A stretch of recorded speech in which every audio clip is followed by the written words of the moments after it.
It's why I don't really understand, when everyone talks bad about like people like Justin Bieber or any young actor or singer. If I was 16 and had $100 million, of course. I mean, it's just that's why I don't really get a lot of the hate they go through. Yeah, but if I was 500 million, 500 million. And he's 21.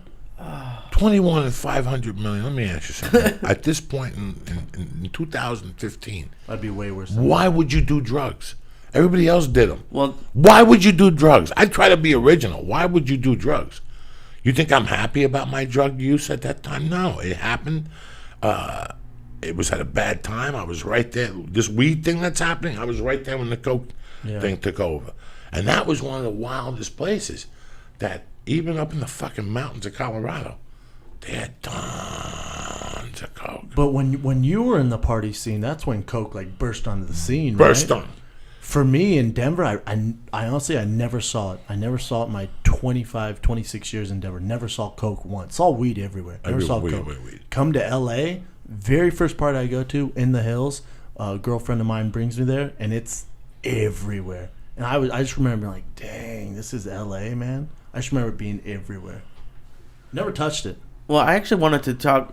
Joey and I talked about the Aaron Hernandez thing, and then like a day or two ago, an NBA player got stabbed at a club at like 4 a.m. in New York. Kid from CU.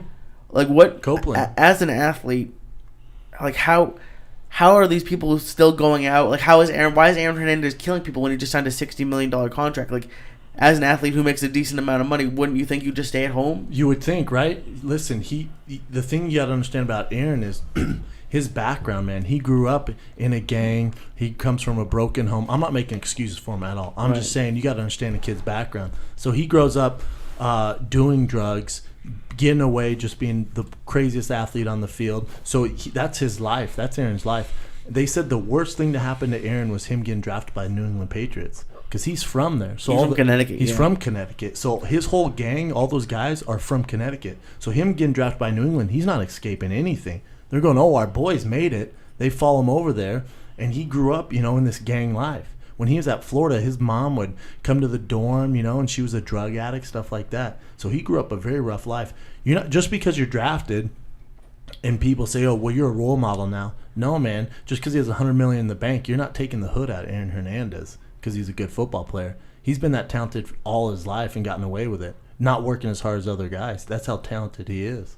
So when people are like, oh, this is ridiculous, how can you do that? You got to realize the conditions they come from, man. Not everyone comes from a great family. That's all he knows. To us, it's stupid. I'm not advocating what he did. To us, it's stupid. But to him, it's all he knows, man. So him getting drafted by New England Patriots, I mean, you talk about omens, whatever you want to talk about, it really fucked him, man. Listen. I think if you went to Arizona or anything. This just didn't start happening. 20 years ago, before both of you were born, a player got drafted by the Boston Celtics. Len Bias, and he did coke, and he fucking died of a heart attack.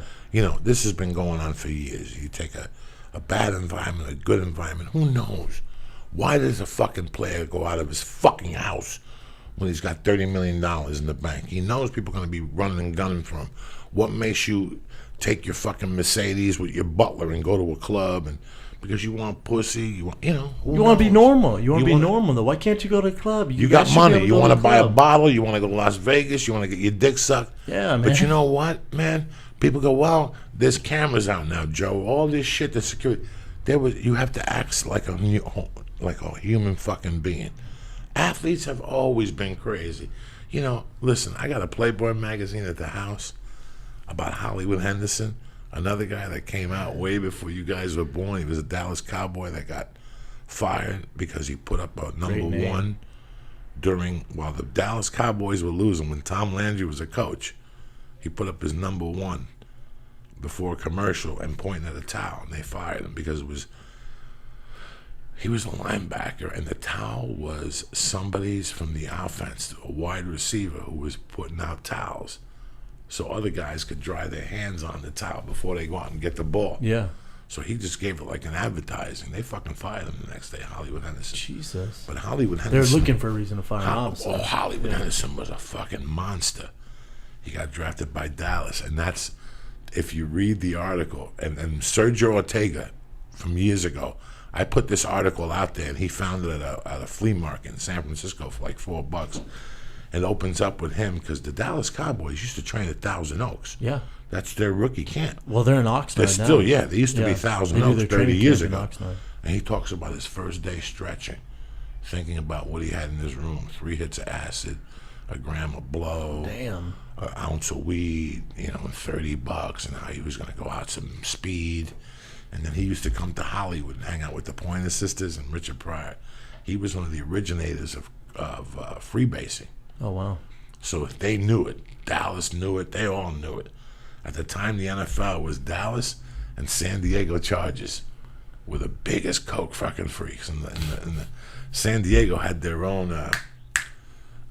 whatever cop liaison Yeah. that was issued to them from the NFL. So if something happens to you, you would call that Go to cop. him, yeah. And he wrote a book years later about Ooh, I bet it's good. fucking the quarterback and Chuck Muncie getting paranoid.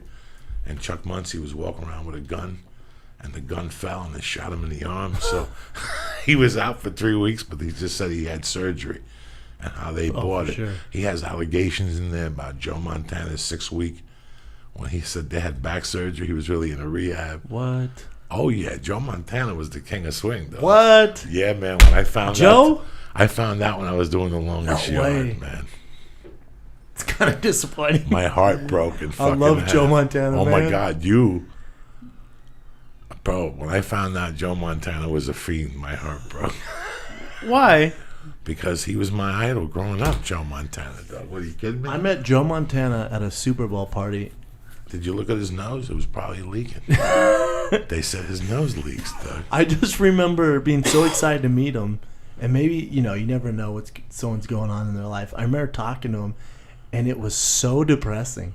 It was maybe it was a dark time. I looked down, he has fucking Skechers on at the time. You remember he's pitching Skechers. He's at the Super Bowl party in his fucking Skechers, and he's just talking about how he wishes he could go back to the NFL and play. And I just remember walking away and being like, "Ooh, the guy needs a friend." Just like he needs to talk to someone, man. Something. For sure, tell me about fucking glory 49er days. All right, so when I'm sitting there, we're doing because we did 6 weeks of the longest yard in Santa Fe, New Mexico.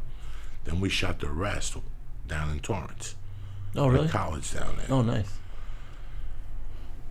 So one of the days we were shooting, they were shooting inside the NFL with Marino and Sandler. And I was talking to somebody. It doesn't really matter. I don't know who it really was. Yeah. About whatever. We're going in like fucking Marines. You understand me? Welcome to church, motherfucker.